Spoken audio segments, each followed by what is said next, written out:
everybody, and welcome to AMC Movie Talk for movie fans. I'm your host, Sinead DeFries, and this is The Daily Show, where we bring you the latest news from the world of movies, plus some insight into what it all means. Joining us, as always, is your editor-in-chief for AMC Movie News, John Campea. Well, greetings and salutations, everybody. Welcome to the best damn movie-related show on the planet Earth, coming to you live from right here at the AMC Movie News headquarters here in Burbank, California, and we are so glad you decided to make us part of your day. Also here is AMC production manager, Dennis Sen. Yeah, we haven't had this combination in a long time. Yes, the Devil's Threesome. Yeah.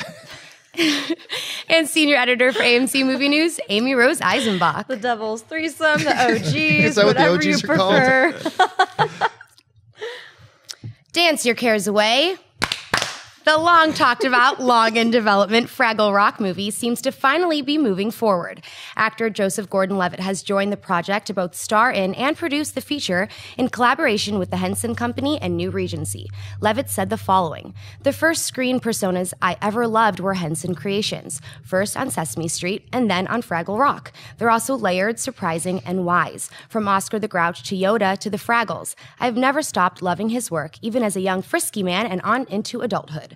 Collaborating with Lisa Henson makes me confident we can do something that Jim would have loved. I'm grateful and excited to be working with New Regency on this project." John, what do you think of Joseph Gordon-Levitt joining and producing Fraggle Rock? I honestly don't know. I really don't know. This is weird. I was actually at a party about 5 years ago with the creative heads of Fraggle Rock, and we were talking about a movie. They're trying to get this movie going with the Henson Company, trying to get it going. And here we are 5 years later, and it's finally moving, and I'm thrilled about that. I have a very special place in my heart for Fraggle Rock, so I'm really, really happy about that. Love the Dozers. So I'm thrilled that it's happening.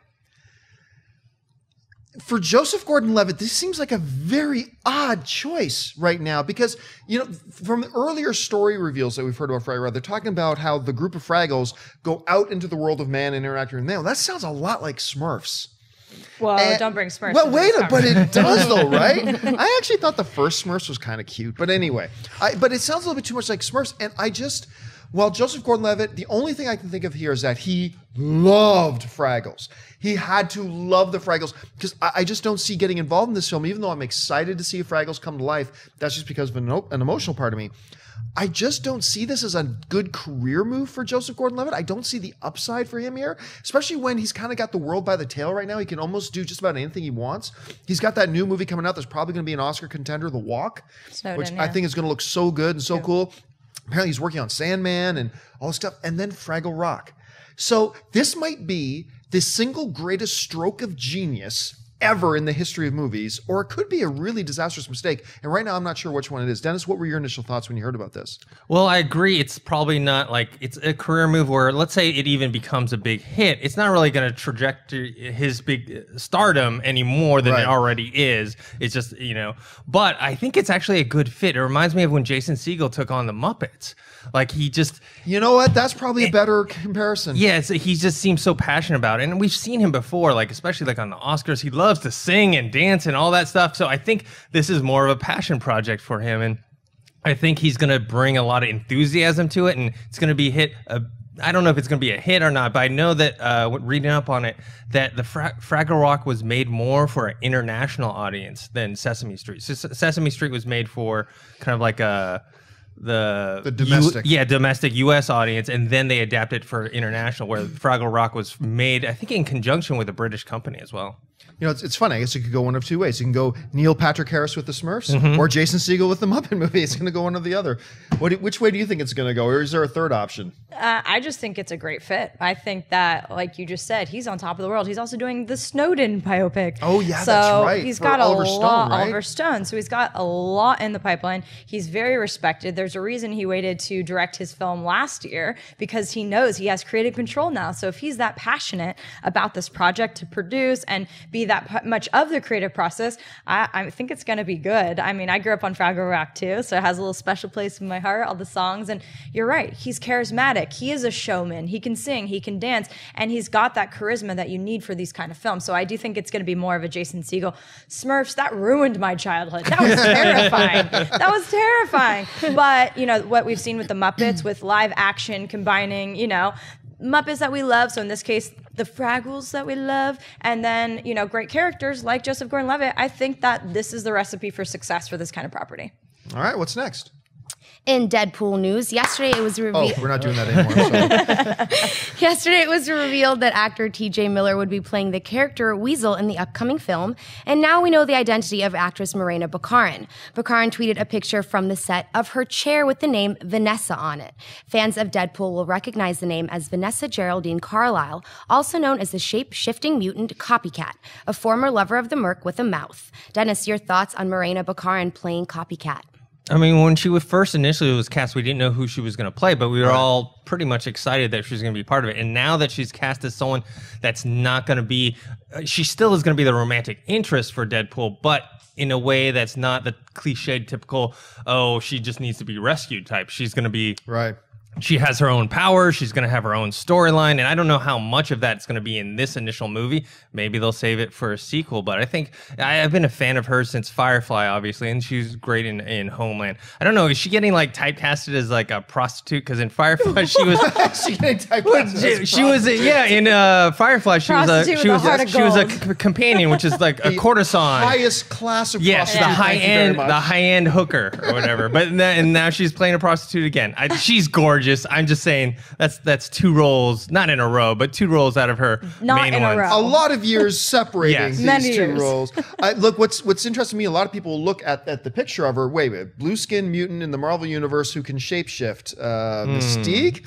She's a little bit different than Mystique. She also has the ability. She's got like a little bit of a Peter Petrelli kind of abilities from Heroes, where she can actually, her morphing skills go to a genetic level where she can, even when she morphs into somebody, she even takes on some of their powers, which makes her a little bit more dangerous, a little bit more lethal. And you're right. The thing I like about this and hearing that she's Copycat is that she's not just some damsel, which I was really happy to hear. This is somebody who give, Deadpool a run for his money too.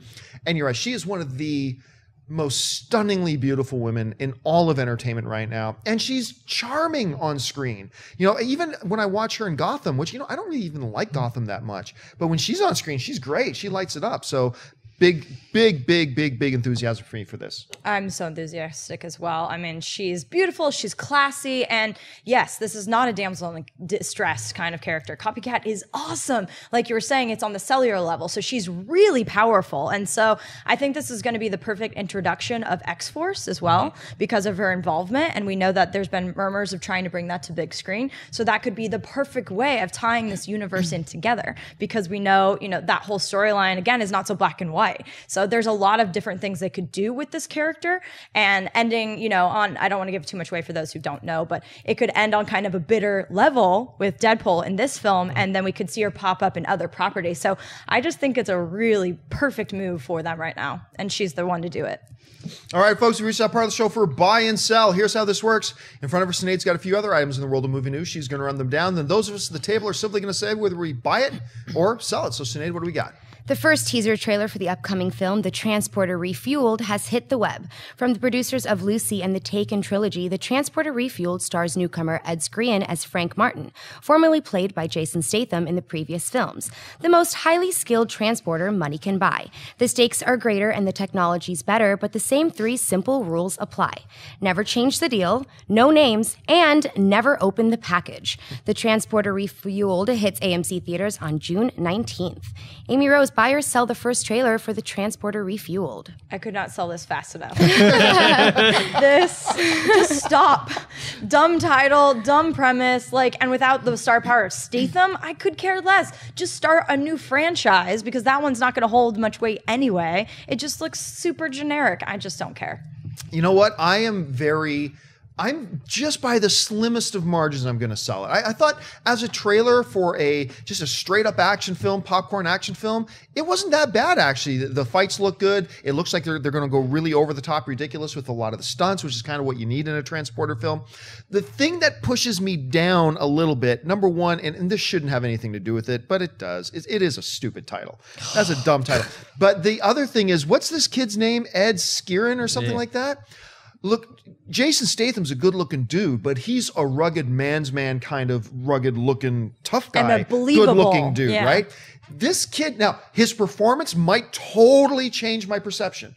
But when he first come on screen, he looks like he's a college freshman underwear model, like too much of a pretty boy to be whatever. But like I said, let's watch 5 minutes of the movie and maybe that perception will completely change. So for now, just by a little bit, I'm going to sell He it. looks a little Nicholas Holt-y.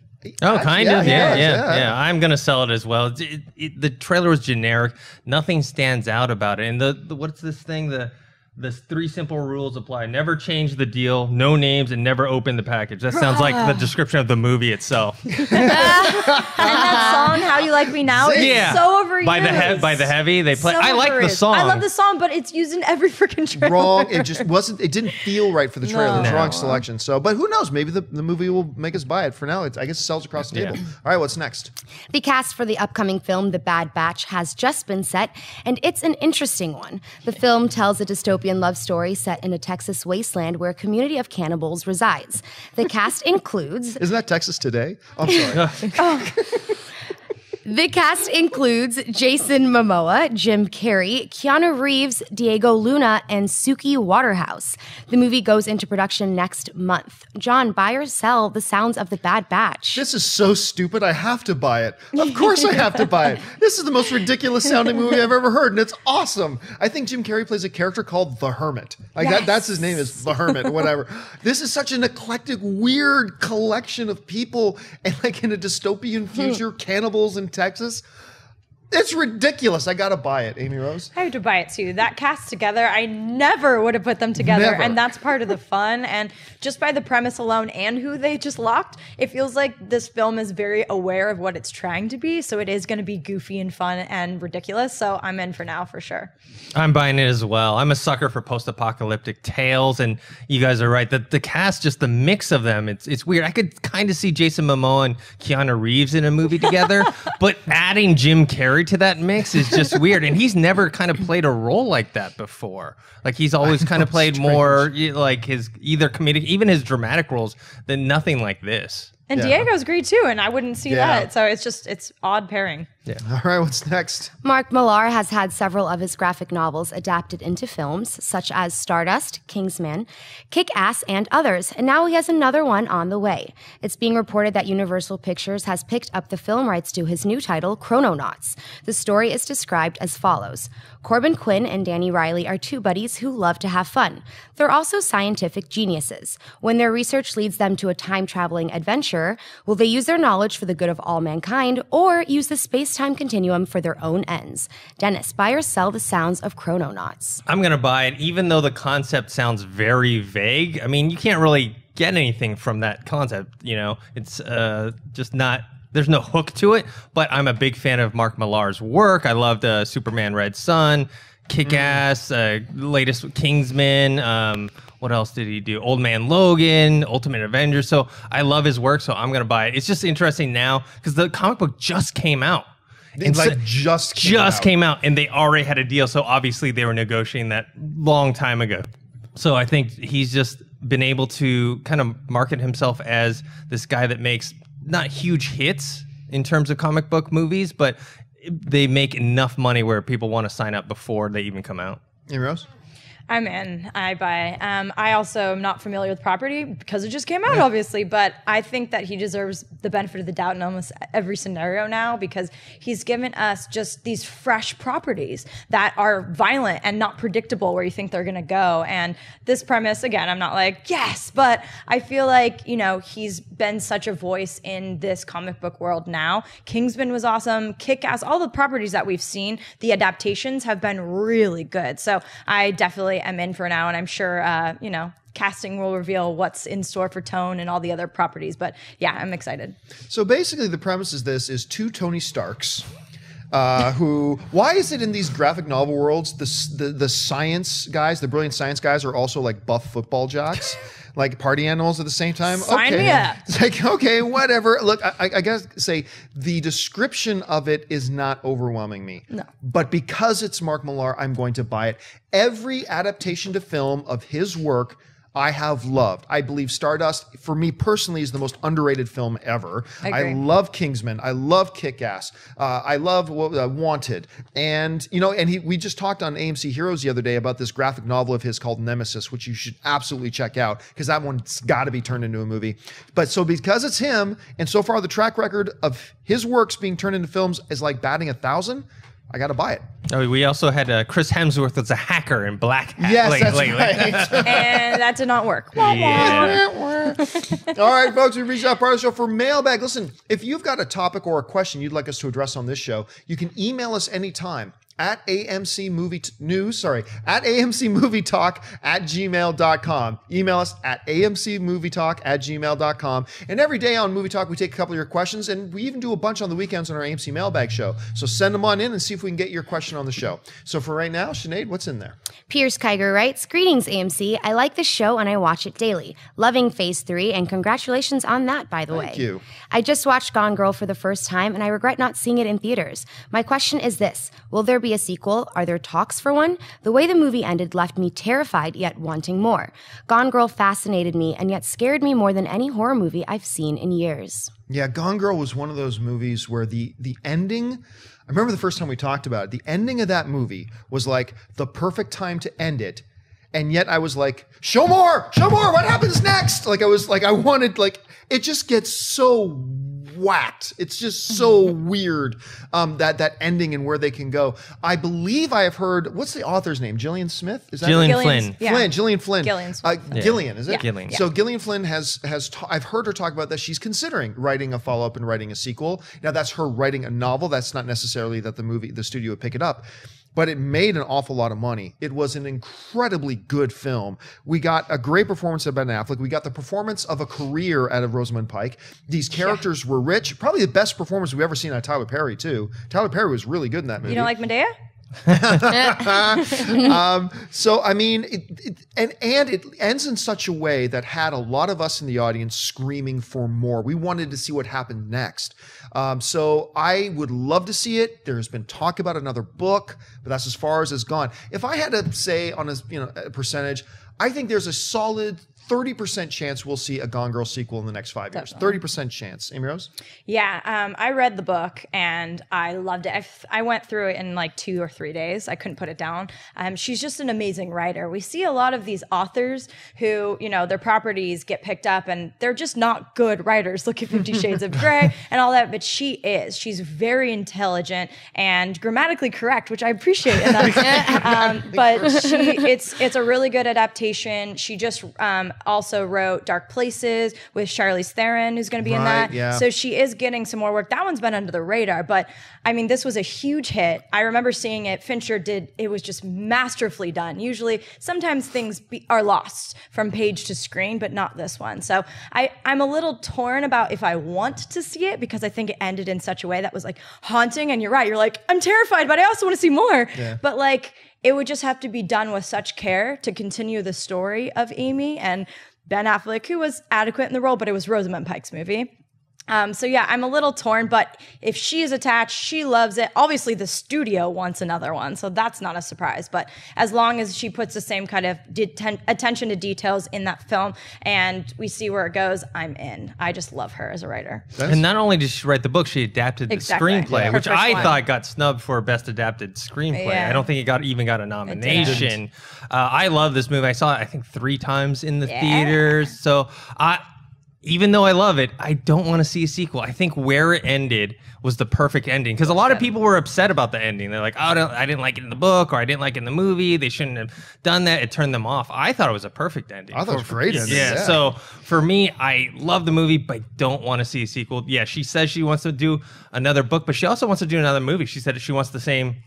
She wants Fincher back. She wants Affleck, and she wants Rosamund Pike. She wants the whole crew back together. Personally, I just don't need to see it.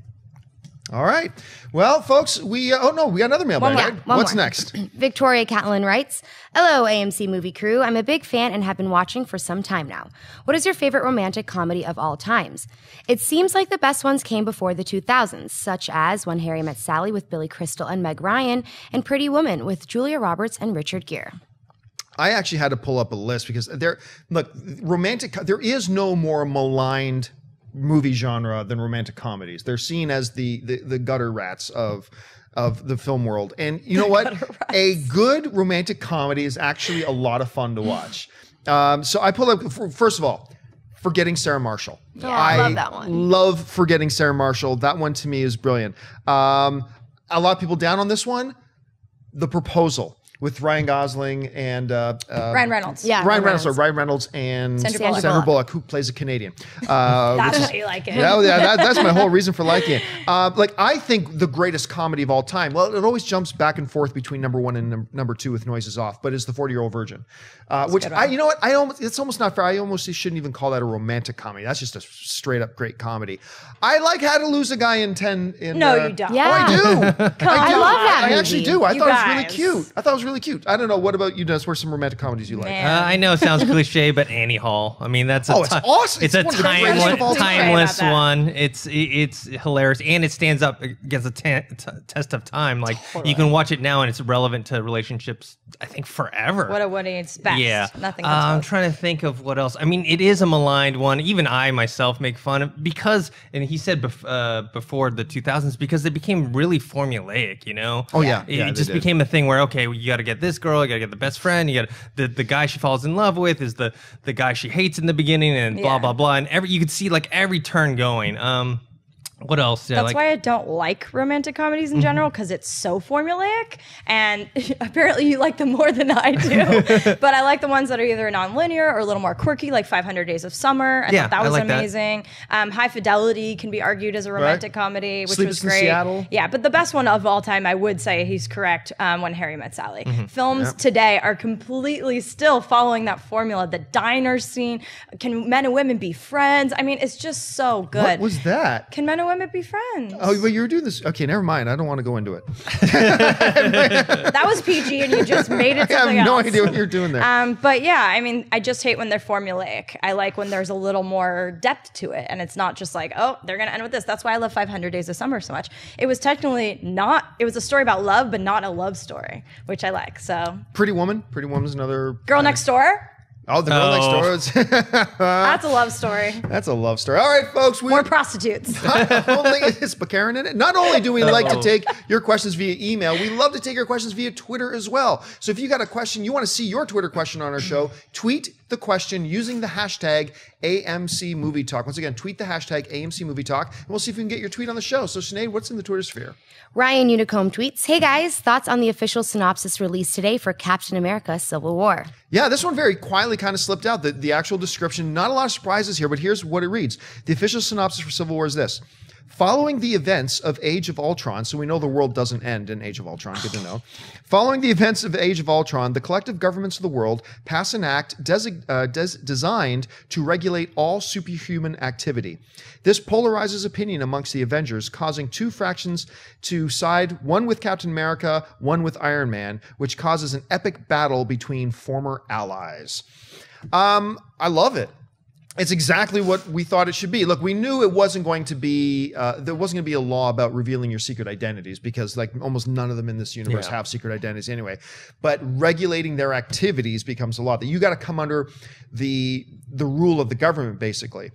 And on Heroes, we kind of speculated, could Iron Man, could they surprise us and have Iron Man on the side of not being for this law, and Captain America is, but I just think that's an impossibility. Captain America, we saw in Winter Soldier, he's become very disillusioned with the actions of the government and what it is today. So I totally see Captain America being on the side of being against the government regulating superhuman activities and Iron Man being for it and having them go off against each other that way. So with that, I think fans should be very happy. It stays true to the spirit of what the Civil War was all about in the comic books, yet it kind of doesn't ignore the fact that there are no secret identities here. So I think it's really cool. Dennis, you heard about this. What did you think? Yeah, I like it as well. I'm not a stickler for stuff remaining exactly like the comic books, but in this instance, I like it. I think Captain America should be the one that's, like you said, disillusioned, and he's the one that's against the government regulating it, and Tony Stark is for it. So I think it's a good move.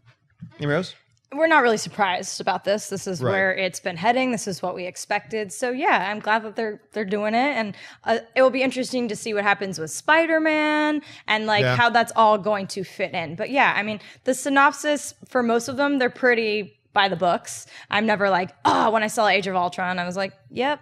But it's not about that. It's about what the magic on screen. So yeah, this is about what I expected. So do you guys think it's going to encompass just this one movie though, or is it going to spread out? Because I originally had thought Civil War would have been something cool they could have tackled after the whole Infinity War stuff, but apparently they're putting it beforehand, and I don't know if it's going to carry on through other movies or just this one. I think by the end of Civil War, you're going to see Captain America and Iron Man buddies again. Okay. Yes, I think they're going. They might not though. I mean, it may open whole new story threads, but my guess right now is that this will be wrapped up in one film. The interesting part is who will direct, because now that the Russo brothers have with the Ghostbusters universe, like if that will still continue, if they will take, because I love what they've done, obviously, with Captain America. Really excited for the next one.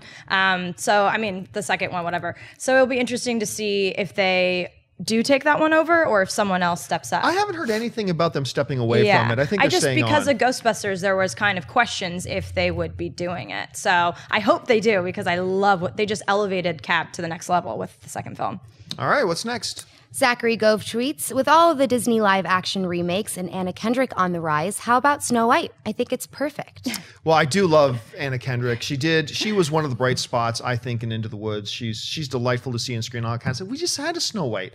It was called Snow White and the Huntsman. Oh yeah, and we got another one. Although I don't think Snow White's going to be in it, but we got another one of that world coming out. So I don't think there's going to be any plans to do another standalone Snow White film probably anytime soon. And if they do, no, they're not.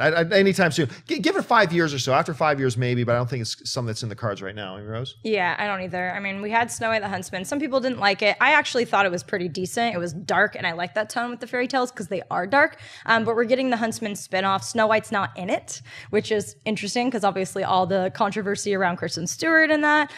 But I'm looking forward to that. We talked about the cast. Emily Blunt joined it. Charlize Theron. So it's going to be interesting. But yeah, we just saw Snow White. So there's many other princesses to explore. And I don't think Anna Kendrick would personally go back since she just did Into the Woods. I think we'll see something else from her. Yeah, she played what, Cinderella in Into the Woods? Yeah, I don't see it happening as well. She does have a nice singing voice, though. She does. So, yeah. So if they were to do it and she sings some of the songs, I'd be happy about that. But yeah, we don't need to see another Snow White for a while.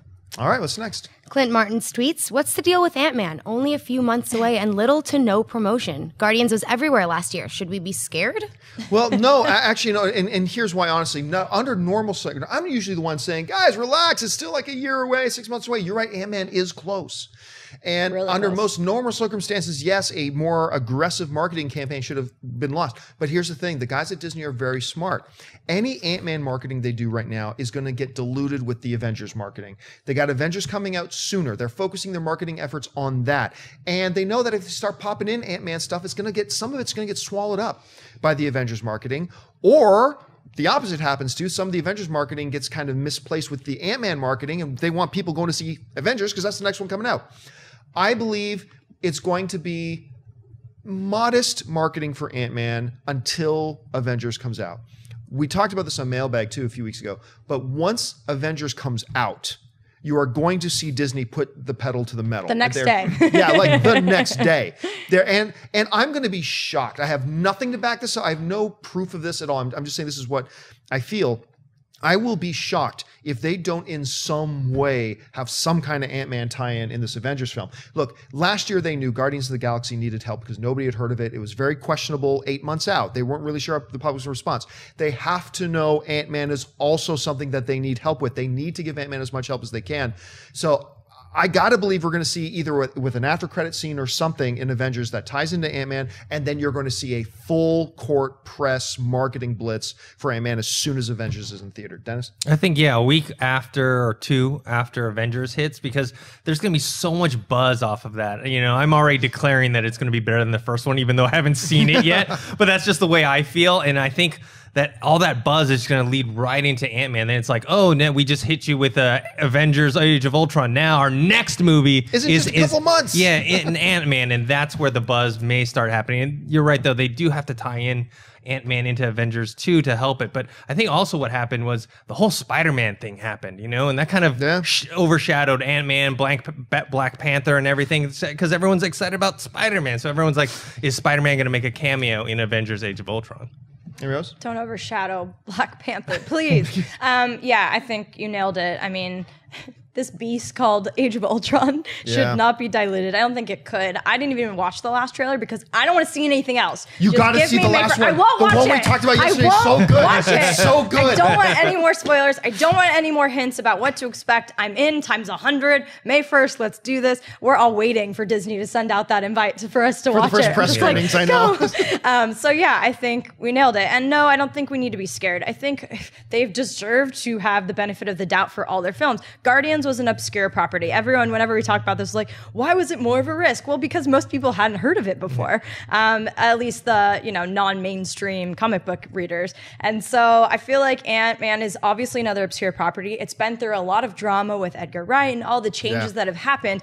But I have faith in the vision. I have faith in Kevin Feige and team. So I think we have nothing to be worried about. And after May 1st, boom, we're going to start seeing it. It's like, oh, you love this? Wait, we got another. So I'm so excited. We're still waiting for the second trailer, too. We've only seen that first one, which teaser, which was kind of underwhelming for most love it. people. So hopefully the second one's going to deliver more on kind of the action, maybe some of the visual effects that people will like. You know, it's kind of funny you're bringing up the fact that we really are waiting around for Disney to send out those screening invitations to go see. And I kid you not, it's like every time now I check my email, as soon as I see I've got an email from Walt Disney, I go, huh? And then it says, here's our photos from Cinderella London premiere. No, I love Cinderella, don't get me wrong, but it's like I'm just waiting for that screening invite. All right, folks, that'll do it for us for this installment of AMC Movie Talk. Thank you so much for joining us. Listen, don't forget, lots of great films playing in AMC theaters right now. Head on over to www.amc theaters for all of your theater, showtime, and of course, your movie ticket information. If you want an audio-only version of this episode, look in the description of this video and you'll find a link to our podcast feed. And don't forget to click the thumbs up button and subscribe to our YouTube channel. Listen, we're into phase 3 now. Lots of great shows here on the AMC Theaters YouTube channel. You can check out AMC Heroes, the brand new Jedi Council went up yesterday. Rewind goes up on Fridays, and of course, our very own AMCI Indie Spotlight for those of you who are into indie films as well. I want to thank the people sitting at the table with me. First, sitting over here to my left, Mr. Dennis Zen. Dennis, where can people find you online? You guys can find me on Twitter at ThinkHero, on Instagram, dennis.tzeng. And over here, Miss Amy Rose Eisenbach. Amy Rose, where can people find you? At Amy Rosie on Twitter and Instagram. And yeah, Alicia and I reviewed all the films we saw at South by Southwest on the episode this week for AMCI Indie, which you can find at AMC Independent on YouTube. Thanks. And of course, our lovely host today, Miss Sinead DeFries. Sinead, where can people find you online? I'm on Twitter and Instagram at Sinead DeFries and at thatsosinead.com. And hey, once again, folks, don't forget, a little bit later today, today being Friday, the first episode of our Animated Movie Madness Tournament, the top 32 animated films of all time. We're going to reveal to you guys the rankings of the films and the first round matchups, and then leave it to you guys to decide who advances and who goes home. That comes up on the channel a little bit later today. You can find me and follow me on Twitter and on Facebook, just at John Campea. So that'll do it for us, guys. For AMC Movie News, my name's John Campea, and until next time, bye-bye.